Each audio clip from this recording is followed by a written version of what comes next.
एक बार में खबर आई है कि उत्तर प्रदेश में 1,86,000 टीचर ऐसे हैं जिन्होंने टीटी नहीं किया।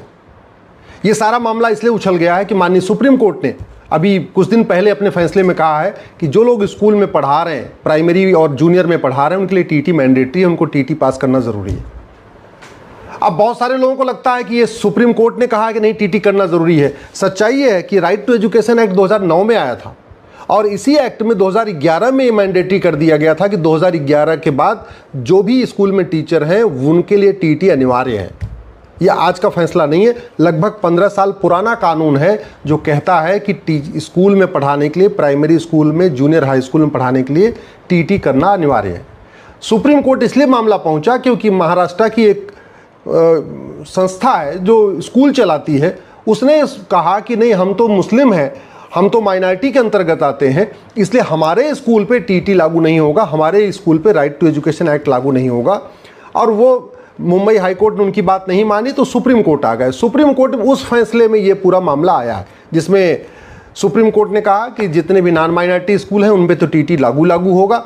माइनॉरिटी स्कूल पे लागू होगा कि नहीं लागू होगा उसके लिए एक बड़ी बेंच को मामला रेफर हो गया और बहुत जल्दी इसके ऊपर बड़ी बेंच बैठेगी, फिर ये डिसाइड होगा कि जो मदरसा है और बाकी और स्कूल हैं जो हम जिसको माइनॉरिटी स्कूल कहते हैं वहाँ टीटी लागू होगा कि नहीं होगा।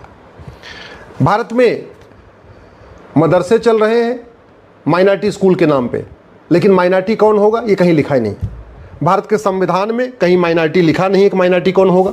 ये भारत का मेरे हाथ में संविधान है, कहीं नहीं लिखा है कि माइनॉरिटी कौन होगा, who is minority, what is the condition of minority, minority किस लेवल पर आइडेंटिफाई किया जाएगा, नेशनल लेवल पर आइडेंटिफाई होगा कि स्टेट लेवल पर आइडेंटिफाई होगा कि डिस्ट्रिक्ट लेवल पर आइडेंटिफाई होगा, कहीं भारत के संविधान में नहीं लिखा है। 1992 में कानून बना, इस कानून में भी कहीं नहीं लिखा है कि माइनॉरिटी कौन होगा, माइनॉरिटी को कैसे आइडेंटिफाई किया जाएगा, 0.5% वाला माइनॉरिटी होगा कि 1% वाला माइनॉरिटी होगा, जिले का 1% होगा कि राज्य का 1% होगा कि पूरे देश का 1% देखा जाएगा। इसमें यह भी नहीं आज तक डिसाइड हो पाया कि ये जो माइनॉरिटीज़ की यूनिट क्या होगी, सैकड़ा होगी, हज़ार होगी, लाख होगी कि करोड़ होगी। बहुत सारे ऐसे सवाल हैं जो बड़ी बेंच के सामने जाएंगे और उस पर माननीय सुप्रीम कोर्ट देखेगा। एक बात जो सबसे ज़्यादा आज तक संविधान का गलत इंटरप्रिटेशन हुआ है वो कि आर्टिकल 30 में मदरसा खोलने का अधिकार मिला हुआ है। मदरसे चलाने का अधिकार आर्टिकल 30 से है ही नहीं है। मदरसा के चलाने का अधिकार अगर है तो आर्टिकल 25 से है, क्योंकि आर्टिकल 25 में लिखा हुआ है फ्रीडम टू प्रोपोगेट रिलीजन। मदरसे में चूंकि रिलीजन को प्रमोट किया जाता है, रिलीजन को प्रोपोगेट किया जाता है, मदरसे में मजहबी तालीम होती है, मजहब को फैलाने की बातें होती हैं, इसलिए मदरसा आर्टिकल 25 और 26 से चल सकता है, आर्टिकल 30 से चल ही नहीं सकता, क्योंकि आर्टिकल 30 एजुकेशन इंस्टीट्यूशन की बात करता है, रिलीजियस एजुकेशन इंस्टीट्यूशन की बात नहीं। फ्रीडम ऑफ रिलीजन के अंतर्गत मदरसा आ सकता है, क्योंकि यहाँ लोगों को अगर अपने मजहब को पालन करने की स्वतंत्रता है तो मजहबी तालीम की भी स्वतंत्रता है, तो मजहबी तालीम आर्टिकल 25-26 से आएगा, आर्टिकल 30 से नहीं। इस बात पे कई हाई कोर्ट के फैसले और कई सुप्रीम कोर्ट के फैसले जो मेरी दृष्टि में गलत हैं, वो इसलिए गलत हैं कि हमने कभी इसको आर्टिकल 25 और 30 को बाइफरकेट नहीं किया। हमने रिलीजियस एजुकेशन और सेकुलर एजुकेशन को बाइफरकेट नहीं किया। हमने आर्टिकल 30 में जो माइनॉरिटी देखा उसको ये मान लिया कि नहीं, वो तो माइनॉरिटी का मतलब मुस्लिम और मुस्लिम का मतलब मदरसा। पहली बात तो आर्टिकल 30 आया था क्यों? क्योंकि विभाजन के बाद। तो विभाजन के बाद क्या हुआ? विभाजन के बाद पाकिस्तान में जो सिंधी थे, जो बलूच थे और भी जो मुल्तान से लोग आए, उनकी लैंग्वेज भी अलग थी, उनकी स्क्रिप्ट भी अलग थी, उनका कल्चर भी अलग था, वो भारत में आए। दूसरा, यहाँ विभाजन हुआ था, यहाँ विभाजन के आधार पर गुस्सा भी था। संविधान निर्माताओं का ये मानना था कि जो लोग सब कुछ अपना छोड़ के आए हैं उनको भी अपनी स्क्रिप्ट का, उनको भी मतलब कम से कम उनको इंडिपेंडेंस होनी चाहिए, उनके कल्चर का इंडिपेंडेंस, और फिर जो यहाँ रह रहे हैं उनको भी होना चाहिए। आर्टिकल 29-30 ये कहता है कि भैया अपना त्यौहार मनाओ, अपनी संस्कृति को फॉलो करो, अपना कल्चर फॉलो करो और एजुकेशन इंस्टीट्यूशन भी खोल लो। आर्टिकल 30 में जो कहा गया एजुकेशन इंस्टीट्यूशन खोलने के लिए, वो कोई अलग से अधिकार नहीं दिया। आर्टिकल 19 में जो अधिकार सबको मिला हुआ था उसी अधिकार को रीटरेट कर दिया। उदाहरण के लिए मैं बताता हूँ, मान लीजिए 5 भाई हैं घर में और चारों भाई बिल्कुल संपन्न हैं, सब कुछ ठीक ठाक है, तो उनके लिए अलग से कुछ कहने की ज़रूरत नहीं। एक भाई मान लीजिए कमज़ोर है, वो लूला है, लंगड़ा है, अपंग है, अपाहिज है, तो अगर पिताजी कहते हैं काम करना भाई, छोटे वाले भाई को रोज़ 1 गिलास दूध दे देना, इसका मतलब तो पिताजी ने थोड़ी बोला कि नहीं 4 भाइयों को दूध ही मत देना। हमने आर्टिकल 29-30 की व्याख्या ऐसे कर लिया, नहीं, जो अधिकार आर्टिकल 30 में है वो माइनॉरिटीज़ को, केवल माइनॉरिटीज़ को है, मेजॉरिटी को नहीं। अरे ऐसा नहीं भैया, जो अधिकार सबको आर्टिकल 19 में था उसी को अलग से कह दिया था आर्टिकल 30 में कि जो माइनॉरिटी है भारत में वो एजुकेशन इंस्टीट्यूशन खोल लेगा। लेकिन माइनॉरिटी कौन?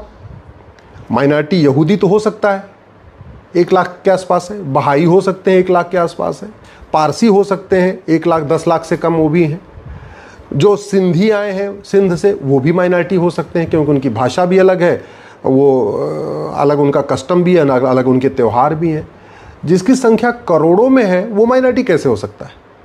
जो हज़ारों की संख्या में पार्षद चुन रहा है, जो हज़ारों की संख्या में प्रधान चुन रहा है, जो 150 लोकसभा सीटों पे डिसाइड करता है सांसद कौन बनेगा, बहुत सारी विधानसभा क्षेत्रों में डिसाइड करता है विधायक कौन बनेगा, वो कम्युनिटी माइनॉरिटी कैसे हो सकती है? माइनॉरिटी उसको कहते हैं जो कुछ 100 हो, या चलो देश बड़ा है तो कुछ हज़ार हो, या भारत चलो बड़ा है तो मान लेते हैं कुछ लाख हो, लेकिन उसको थोड़ी कह सकते हैं जो कुछ करोड़ हो। 1 करोड़ और 2 करोड़ लोगों को माइनॉरिटी नहीं कह सकते। माइनॉरिटी की यूनिट करोड़ नहीं होती है। तो सबसे पहले इसको हमें समझने की ज़रूरत है। इसलिए मेरा मानना है कि टीटी सब पे लागू हो, इसका समाधान यह है कि सबसे पहले माइनॉरिटी को डिफाइन कर दिया जाए। सबसे पहले क्रिस्टल क्लियर एक डिफिनीशन बन जाए कि भारत में वो समुदाय माइनॉरिटी कहलाएगा जो 1 लाख से कम होगा या 1% से कम होगा। अब ये भी देखना पड़ेगा कि इसको स्टेट लेवल पे देखना है कि नेशनल लेवल पे देखना है, लेकिन जो भी करना है इसकी एक परिभाषा बननी चाहिए, क्योंकि बहुत हो गया।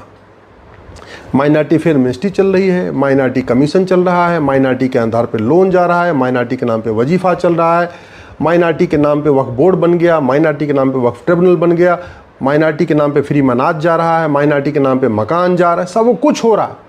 लेकिन माइनॉरिटी कौन है आज तक डिफाइन नहीं किया। इसलिए सबसे पहली आवश्यकता है कि माइनॉरिटी को डिफाइन कर दिया जाए। दूसरा ये भी क्लियर कर दिया जाए कि जो भारत के संविधान में आर्टिकल 30 में एजुकेशन इंस्टीट्यूशन लिखा है उसको क्लियर कर दिया जाए कि भैया सेकुलर एजुकेशन की बात हो रही है। अगर आपको शुद्ध रूप से रिलीजियस एजुकेशन देना है तो आर्टिकल 25-30 के अंतर्गत आपको अधिकार 25 और 26 में अधिकार मिला हुआ है। ठीक है, अपनी मजहबी तालीम दो, अपने मजहब को प्रोपोगेट करने के लिए आप अपना मदरसा चला लो, लेकिन ये आर्टिकल 30 में नहीं आएगा। आर्टिकल 30 के अंतर्गत जो एजुकेशन इंस्टीट्यूशन है वो सेकुलर एजुकेशन इंस्टीट्यूशन की बात है। अब कोई अगर चालाकी करे कि नहीं हम एक काम करेंगे, हम उसी स्कूल में मदरसा भी चलाएंगे और उसी स्कूल में हम जो है सेकुलर एजुकेशन भी देंगे, physics chemistry math zoology botany पढ़ाएंगे, तब तो वो राइट टू एजुकेशन के दायरे में आएगा। जहाँ थोड़ा भी सेकुलर एजुकेशन हुई, फिजिक्स पढ़ाई गई, केमिस्ट्री पढ़ाई गई, जूलॉजी बॉटनी पढ़ाई गई, वहाँ वो स्कूल राइट टू एजुकेशन के दायरे में ही आएगा। फिर आप ये नहीं कह सकते हमको टीटी से छूट चाहिए, हमको राइट टू एजुकेशन से छूट चाहिए ना, ये नहीं चल सकता। हम लोग इसको सुप्रीम कोर्ट में इस मैटर को उठाने वाले हैं, इस मुद्दे पर हम बहस करने वाले हैं। हम सबसे पहले यही कहने वाले हैं कि सबसे पहले आप आर्टिकल 30 की ठीक से व्याख्या करिए। आर्टिकल 30 आया है आर्टिकल 27-28 के बाद। आर्टिकल 27 कहता है मज़हब को प्रमोट करने के लिए सरकार 1 रुपये खर्च नहीं करेगी। आर्टिकल 28 कहता है किसी भी सरकार के द्वारा इस फंडेड या सरकार के द्वारा मान्यता प्राप्त स्कूल में कोई मजहबी तालीम नहीं होगी। इसका मतलब ये हुआ आप मदरसा बोर्ड नहीं बना सकते। आप जहाँ शुद्ध रूप से मजहबी तालीम हो रही है उसकी डिग्री को मान्यता नहीं दे सकते। जहाँ शुद्ध रूप से मजहबी तालीम हो रही है उसके सर्टिफिकेट के आधार पर सरकारी नौकरी नहीं कर सकते। जहाँ शुद्ध रूप से मजहबी तालीम हो रही है वहाँ के टीचरों को आप वेतन नहीं दे सकते, आप उनको कोई मदद नहीं कर सकते। आर्टिकल 27 साफ साफ कहता है सरकार खर्च नहीं करेगा। 28 कहता है मजहबी तालीम नहीं होगी।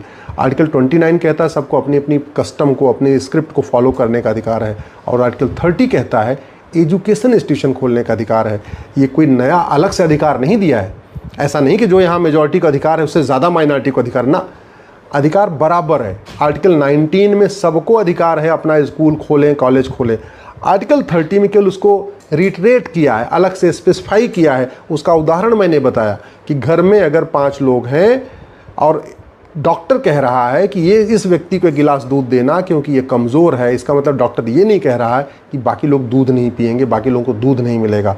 तो आर्टिकल 30 में वही अधिकार माइनॉरिटी को है जो आर्टिकल 19 में सबको है। और वो इसलिए टीटी अनिवार्य होना चाहिए। जहाँ भी सेकुलर एजुकेशन हो रही है, जहाँ थोड़ी सी भी physics chemistry math zoology botany पढ़ाया जा रहा है, जहाँ की डिग्री वैलिड है, जहाँ के स्कूलों को सरकार मान्यता दे रही है, वो स्कूल राइट टू एजुकेशन के दायरे में आएंगे ही और वहाँ टीटी अनिवार्य होना ही चाहिए।